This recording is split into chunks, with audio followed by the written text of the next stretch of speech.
Sa isang maliit na bayan sa Texas, ang buhay ng isang relihiyosong babae ay nawalan ng kontrol nang magsimula siya sa isang mapanganib na relasyon na humantong sa isang nakagigimbal na krimen. Kasunod ay nabunyag sa pagsisiyasat ang madilim na lihim at sa loob ng tila tahimik na komunidad ay sinubok ang hangganan ng pananampalataya at moralidad. Kumusta? At maligayang pagdating sa aming channel, True Stories PH. Bago tayo magsimula, upang kami ay makapagbahagi at makapagbukas ng kamalayan sa ganitong uri ng kaso, huwag nating kalimutan pindutin ang ating subscribe button at tiyaking i-click ang notification bell para maging updated ka na rin sa aming mga latest upload.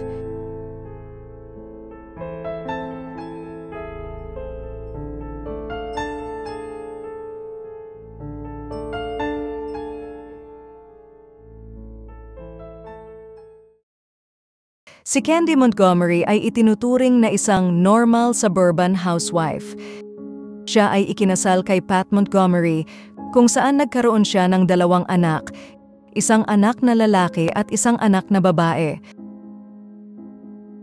Noong 1977, lumipat si Candy at ang kanyang pamilya sa Wylie kung saan sila nanirahan. Sa tingin ng ibang tao, may perpektong buhay sina Candy at Pat, pero itinuring ni Candy na napaka-boring ang kanilang pagsasama. Kaya ito ay nagnanais ng higit pa.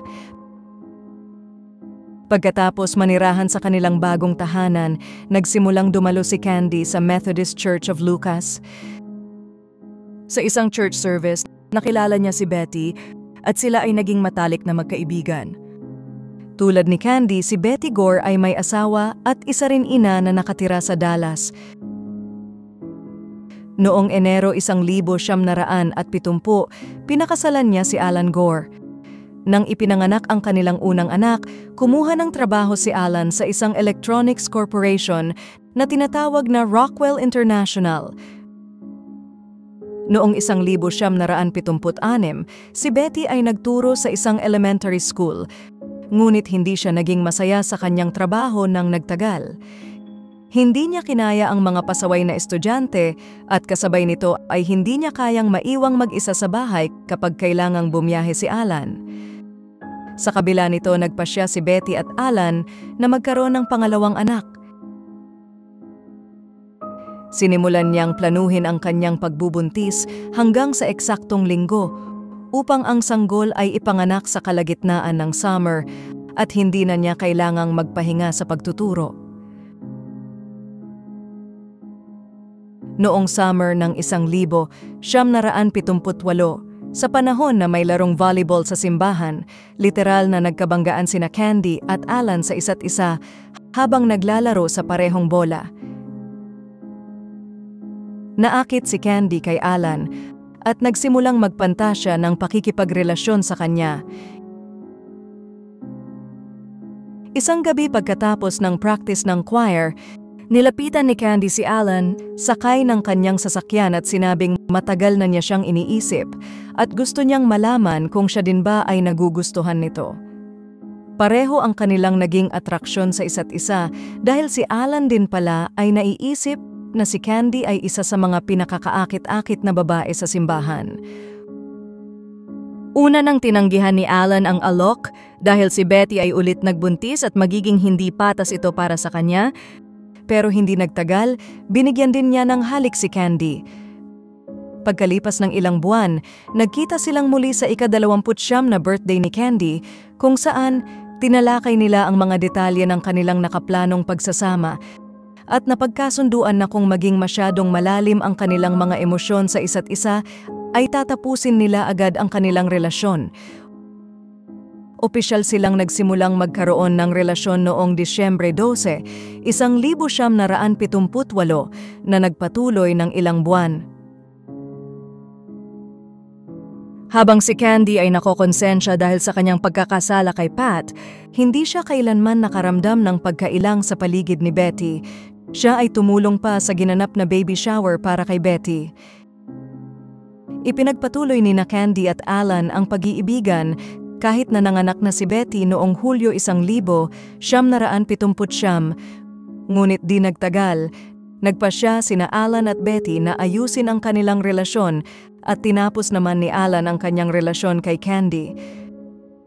Noong Hunyo 13, 1980, si Candy ay nagkaroon ng schedule ng Vacation Bible School sa umaga, bago siya pumunta sa ilang tindahan para magsagawa ng mga gawain at ang pagkuha ng mga Father's Day card. Habang nasa simbahan, hiniling ng kanyang bunsong anak na babae na si Jenny at ang anak na babae ng mga Gores na si Alisa na mag-sleepover pagkatapos makita ang pelikulang The Empire Strikes Back noong gabing iyon. Ibig sabihin ay kailangan ding dalhin ni Candy si Alisa sa swimming lesson kinabukasan at pumunta sa bahay ng mga Gore para kunin ang kanyang swimsuit. Dumating si Candy sa tahanan ng mga Gore at tinanong si Betty Gore kung pwede mag-sleepover at makapanood ang kanyang anak ng pelikula at dadalhin na rin niya siya sa kanyang swimming lesson kinabukasan. Sinabi ni Betty Gore na magiging okay iyon. Sila ay nag-usap hanggang sa harapin niya si Candy tungkol sa kung may relasyon ito sa kanyang asawa. Sinabi ni Candy na mayroon at ito ay nakalipas na. Sinabi ni Betty kay Candy na maghintay ng 1 minuto at pumasok sa utility room ng kanyang tahanan. Pagbalik niya ay may hawak na siyang palakol na may 3 talampakan ng haba. Sinabi ni Candy na uuwi na lang siya at nakiusap na ibaba ni Betty ang palakol. Nang papaalis na si Candy, hinawakan niya ang braso ni Betty at nag-sorry. Itinulak siya ni Betty sa utility room at sinabing hindi niya makukuha ang asawa niya at kailangan niya siyang patayin. Nagpumiglas ang dalawa para sa palakol. Nakontrol ni Candy ang sandata, tinamaan ang likod ng ulo ni Betty Gore. Hindi niya namalayan na patuloy niya inaatake si Betty na umabot siya sa punto ng lubos na pagkapagod. May 41 tama, 40 sa mga ito ay tama sa puso ni Betty na tumitibok pa. Sa panahon na ito ay wala si Alan at ito ay nasa isang business trip. Nag-alala ito nang hindi sinasagot ni Betty ang alinman sa kanyang mga tawag. Hiniling niya sa isang kapitbahay na si Richard Parker na tingnan siya, ngunit hindi sumasagot si Betty. Pagkatapos ay tinawagan niya si Candy na nagbabantay sa kanilang anak na si Alisa noong panahon na iyon at siniguro niyang ayos lang si Betty. Gayunpaman, pagkatapos ng ilang higit pang mga pagtatangka na makipag-ugnayan kay Betty, si Alan ay mas nag-alala. Pagkalipas ng ilang oras, pumasok si Richard Parker sa tahanan ng mga Gores upang hanapin si Bethany, ang kanilang sanggol na anak na babae na nasa kanyang kuna.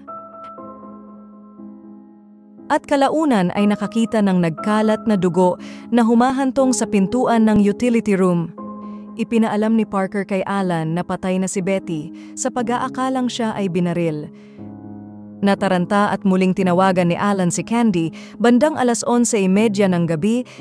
Ipinaalam sa kanya ang pagkamatay ni Betty at nagtatanong kung maaari niyang ipagpatuloy ang pagbabantay kay Alisa.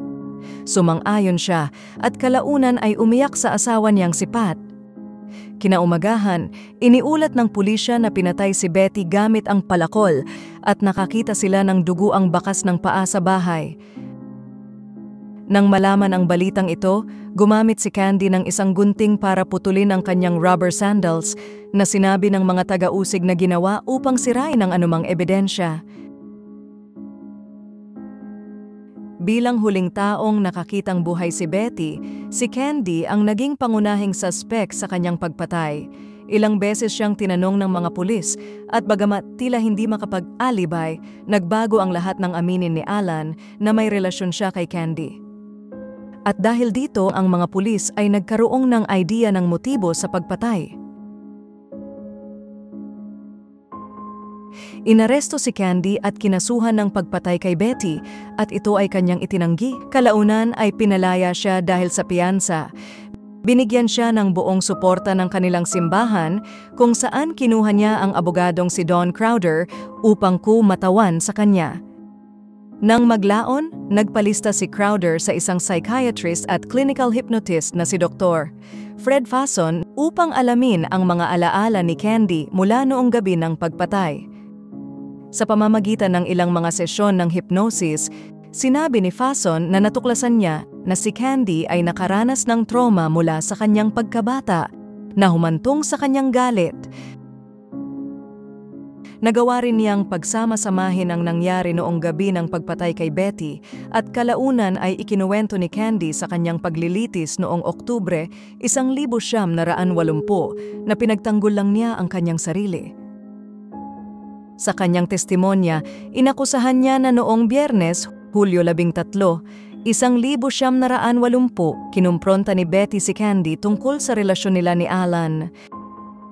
Nang umamin si Candy sa affair, sinabi niyang pumasok si Betty sa kanyang utility room para kumuha ng palakol at ginamit ito para atakihin siya.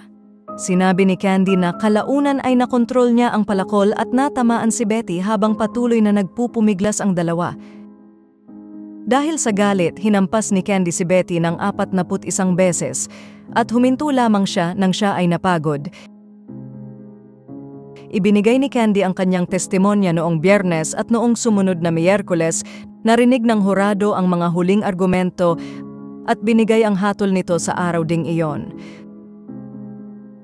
Sa huli, napatunayang hindi nagkasala si Candy at sa makatuwid ay hindi ito nakulong para sa pagpatay kay Betty. Si Candy ay nanatiling wala sa mata ng publiko mula noong trial, kahit na iniulat ng Dallas Morning News na noong 2010 sila ni Pat ay lumipat sa Georgia, kung saan nagsimula siyang magtrabaho bilang isang sertipikadong family counselor. Naiulat din na naghiwalay sina Candy at Pat ilang sandali matapos ang kanilang paglipat.